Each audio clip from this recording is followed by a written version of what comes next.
अब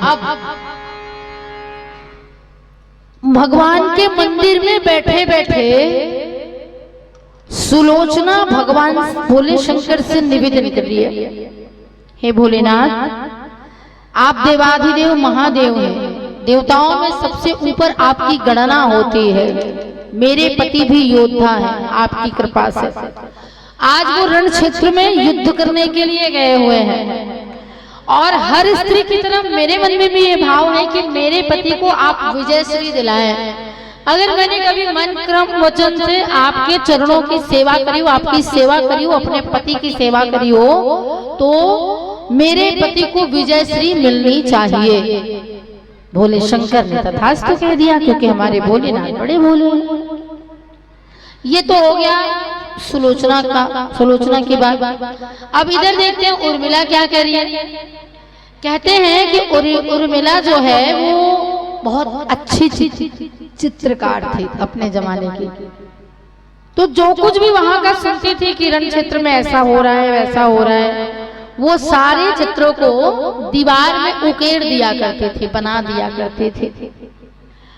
अब उर्मिला देख रही है कि श्री राम जी और लक्ष्मण जी युद्ध के लिए गए हैं, तो भगवान के चरणों को निवेदन करते हुए उन्होंने लक्ष्मण जी की एक तस्वीर बनाई, फोटो बनाई, और वहां पर भगवान श्री रामचंद्र जी की जो तस्वीर है उसके सामने हाथ जोड़कर कहते हैं कि प्रभु, मेरे पति आपकी चरण सेवा में गए हैं, उन्होंने राजपाट छोड़ दिया, अपनी माताओं को छोड़ दिया, अपने पिताजी को छोड़ दिया, अपनी पत्नी को छोड़ दिया, पूरा परिवार पूरा संसार छोड़ दिया, बस आपकी सेवा में गए हैं। और ये कहते हैं कि जहाँ पर कृपा राम की हुई तहाँ पर कृपा करे सब कोई, तो बस प्रभु कुछ नहीं चाहती मैं, मेरे पति को अपनी चरणों से लगाए रखिएगा, बस इतना चाहती हूँ। ऐसा किसने कहा?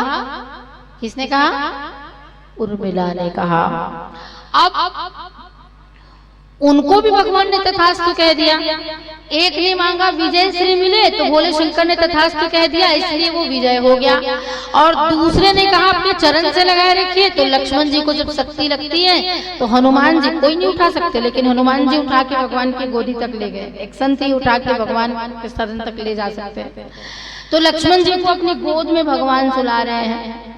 ये बात कब पता चली? जब ये एक और कारण था वीरघात में शक्ति लगने का। ये बात कब पता चली? जब सुषेण वैद को घर समेत उठा के ला लिया हनुमान जी ने। सुषेण वैद कौन है? लंकेश रावण का सबसे अच्छा डॉक्टर वैद, जिसको शल्य क्रिया आती थी। शल्य क्रिया का तात्पर्य होता है ऑपरेशन करना। जो ऑपरेशन करना जानते थे, जो सबसे बढ़िया सर्जक थे, उनको उठा के ले आए घर समेत। जब लक्ष्मण जी को शक्ति लगी तब सुषेण वैद ने नाड़ी छुई, और नाड़ी छूने के बाद बताया कि भैया अगर रात के रात इसके लिए संजीवनी ला दी गई तब तो लक्ष्मण जी बचेंगे, अन्यथा नहीं बचेंगे। अब कौन करेगा? तो प्रश्न का उत्तर हनुमान जी महाराज के ऊपर सौंप दिया गया। हनुमान जी महाराज उड़ गए और द्रोणाचल धर के ले आए। संजीवनी की पहचान बताई थी, तो संजीवनी वहां पर 7 प्रकार की थी, और सारी संजीवनियों का जो पौधा है वो चमक रहा था, इसीलिए उनको कंफ्यूजन हो गया, इसको ले जाऊं और ये सही ना निकला, इसको ले जाऊं ये सही ना निकला, तो फिर कितनी बार आऊंगा जाऊंगा, इससे अच्छा पूरा द्रोणाचल उठा के ले आए। और जिस मार्ग से आ रहे थे, जिस मार्ग से गए उस मार्ग को छोड़ दिए, दूसरे मार्ग से आ गए। दूसरे मार्ग से आए तो रास्ते में पड़ा अयोध्या नगर। अयोध्या नगर में अर्धरात्रि तक कौन जग रहे थे? भरत भैया जग रहे थे। और निश्चर अनुमान करके, निशाचर अनुमान करके, बिन फर सहायक मारे चाप श्रवण लगी तान, बिना फर के बाण मार दिया ऊपर। अब बिना फर के बाण मारा, बिना फर मतलब बिना नोक वाला। अब बिना नोक वाले बाण में वो पर्वत अटक गया और हनुमान जी नीचे गिर गए, राम राम कह गए। और जैसे ही नीचे गिरे हनुमान जी, भरत जी को लगा अरे ये तो मेरे प्रभु का भक्त लगता है, इससे पहले भेंट नहीं हुई थी उनकी। ये तो मेरे भगवान का भक्त लगता है जो मूर्छित अवस्था में भी, निद्रा अवस्था में भी भगवान का नाम ले रहा है। ये कहकर उसकी जल्दी से तंद्रा भंग करी गई, उसकी मूर्छा भंग करी गई। और जब मूर्छा भंग हुई तो सबसे पहले हनुमान जी का प्रश्न उठा, आप कौन?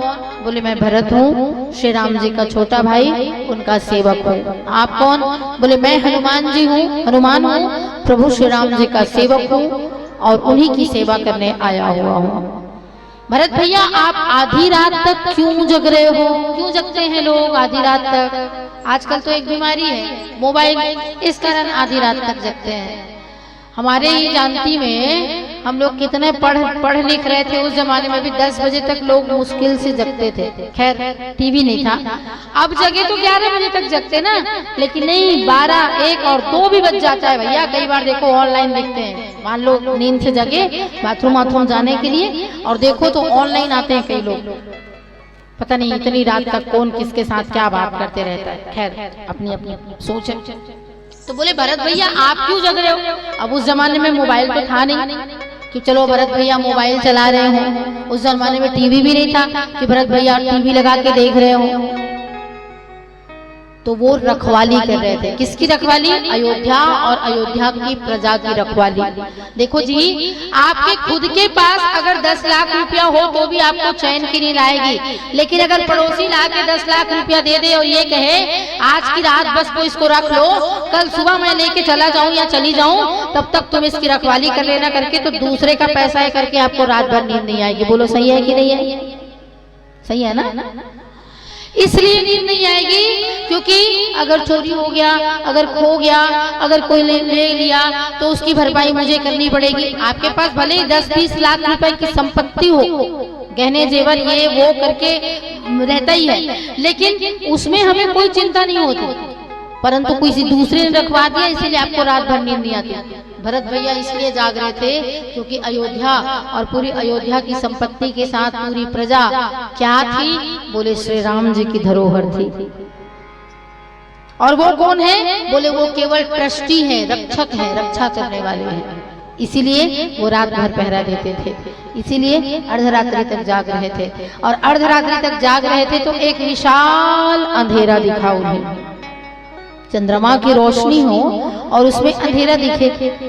भरत जी को लगा युद्ध मैदान में युद्ध चल रही है, ऐसा मैंने सुना है, और मैंने ये भी सुना है कि लंकेश रावण बड़ा मायावी है, तो कहीं अपने कोई मायावी सेना को तो यहाँ नहीं भेज दिया कि जाओ रे अयोध्या पर आक्रमण करना और अयोध्या के लोग जब हताहत होंगे तो राम ऐसे ही मर जाएगा, ऐसा सोच के तो नहीं भेजे। तो उन्होंने अनुमान किया, और अनुमान हर बार सही सिद्ध होता है, ऐसा नहीं होता। इसीलिए उन्हें बिना फर के, बिना नोक वाले बाण मारा। इसके पीछे दूसरा एक कारण तो ये था, दूसरा कारण ये था कि उनके पिता महाराज ने भी फर वाला बाण मार, मतलब नोक वाला बाण मार दिया था, जिसे कहते हैं शब्द भेदे बाण। और किसको मारा था? श्रवण कुमार को। और जब श्रवण कुमार को मारा था तो श्रवण कुमार के जीवन का अंत हो गया था। श्रवण कुमार के जीवन का अंत हो गया था तो जिसके चलते उनके पिताजी को श्राप मिला था कि पुत्र के वियोग में हमारी मृत्यु हो रही है, उसी तरह से तुम्हारी भी मृत्यु होगी, ऐसे श्रवण कुमार के माता पिता ने श्राप दिया था। श्री भरत जी इस बात को जानते थे कि मेरे पिता ने जो गलती करी मैं उसे दोहराऊं ना, अगर ये भगवान का भक्त हुआ तो बच जाएगा, और अगर ये भगवान का भक्त नहीं हुआ तो भी मूर्छित होकर गिरेगा, उसके बाद इसको पकड़ लिया जाएगा। ये कहकर बिन फरसायक मारे चाप श्रवण लगी तान, कान तक खींच के मारा, और वो पर्वत उसी में अटक गया। हनुमान जी नीचे गिरे। हनुमान जी नीचे गिरे तो आपस में अब चर्चा शुरू हुई। चर्चा शुरू हुई तो एक बात दूसरे से तीसरे, तीसरे से चौथे, कहते कहते पूरे नगर में बात फैल गई। आधी रात के पूरे अयोध्या के लोग जैसे आप एकत्रित हुए वैसे एकत्रित हो गए। हनुमान जी महाराज बता रहे हैं, भैया भरत युद्ध तो शुरू हो गया है, और आज एक घमासान युद्ध हुआ जिसमें श्री लक्ष्मण जी महाराज को वीरघातनी शक्ति लग गई है। जैसा नाम है वैसा गुण है, जो वीरों को आघात करे उसे वीरघातनी कहते हैं। तो लक्ष्मण जी मूर्छित अवस्था में है। सुषेण वैद्य ने बताया कि संजीवनी पिला देने से जाग जाएंगे, लेकिन संजीवनी मिलती थी द्रोणाचल में, इसीलिए मैं द्रोणाचल गया, मुझे पहचान नहीं थी तो मैं लेके आ गया। बोले भैया पहले ये तो बताओ वो पर्वत किधर है? भरत जी ने कहा भाई आप टेंशन मत लो, डोंट वरी, फिकर नॉट, वो पर्वत ऊपर है। बोले ऊपर क्या कर रहा है? तो जिस बाण से मैंने तुम्हें मारा था ना, वो बिना फर वाला, बिना नोक वाला बाण था, वो जाके पर्वत को धारण कर लिए और आप नीचे गिर गए। हनुमान जी महाराज को छोटा सा अहंकार हो गया था, यहाँ पर सात्विक अहंकार कहते हैं। मैं ना होता तो भगवान का क्या होता, लक्ष्मण जी का क्या होता वाला अहंकार। मैं पर्वत को धर के लाया ऐसा वो कह रहे थे, लेकिन जब उन्होंने एक बाण को देखा कि वो इतने बड़े पर्वत को धारण कर सकते हैं, तो उनको लगा कि ये बाण ज्यादा शक्तिशाली है मुझसे, इसीलिए तो उसने उसको धारण कर लिया। ये अहंकार उनके मन का खत्म हो गया। अब चर्चा के दौरान श्री लक्ष्मण जी महाराज के विषय में हनुमान जी महाराज बता रहे हैं। सारे नगर के लोग एकत्रित हैं और सारे नगर के लोग रो रहे हैं, हे भगवान हमारे लक्ष्मण जी की प्राण रक्षा करना, हे भगवान हमारे लक्ष्मण जी को क्या हो गया, ऐसा सब रो रहे हैं। एक किनारे दो स्त्रियां खड़ी थी, एक किनारे, और वो मुस्कुरा रही थी, और वो स्त्रियां मुस्कुराते मुस्कुराते एक दूसरे को देख रही थी।